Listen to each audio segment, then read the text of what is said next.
US के securities and exchange commission SEC Adani group के मुखिया गौतम अडानी और उनके भतीजे सागर अडानी को भारत में समन नहीं सौंप सकी है।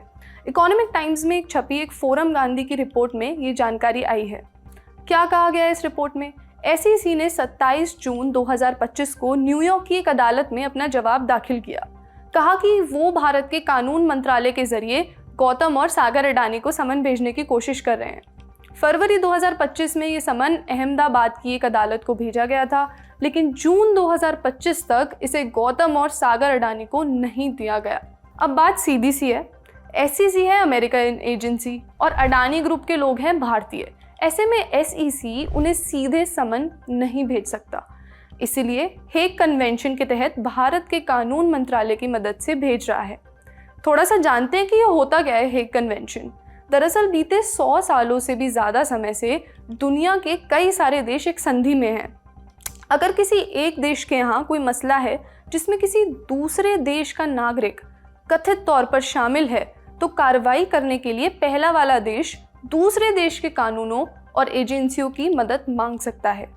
इसके लिए हेग कन्वेंशन ने एक कॉमन फ्रेमवर्क मुहैया कराया है। इस कन्वेंशन में समय समय पर तमाम देश शामिल होते रहते हैं और एक दूसरे से मदद भी मांगते रहते हैं। बिजनेस स्टैंडर्ड में प्रकाशित वसुधा मुखर्जी की रिपोर्ट से भी कुछ बातें समझ में आती हैं।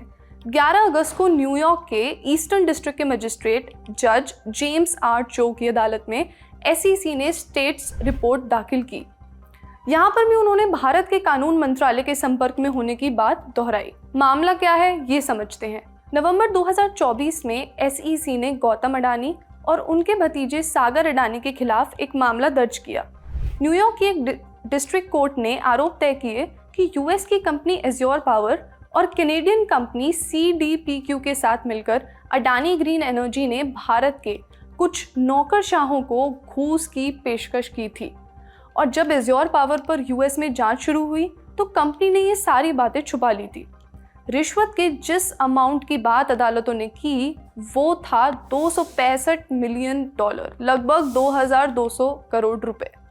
हमने अभी daily news bulletin Lallan top show में इस बारे में विस्तार से बताया भी था। आप देखना चाहें तो उस एपिसोड का लिंक आपको डिस्क्रिप्शन में मिल जाएगा। अडानी ग्रुप ने 12 इन आरोपों को नकारा भी है। अभी हाल फिलहाल की ही बात करें तो गौतम अडानी ने 26 जून 2025 को कंपनी की सालाना बैठक में कहा कि समूह पर रिश्वतखोरी या कानून तोड़ने का कोई आरोप नहीं है।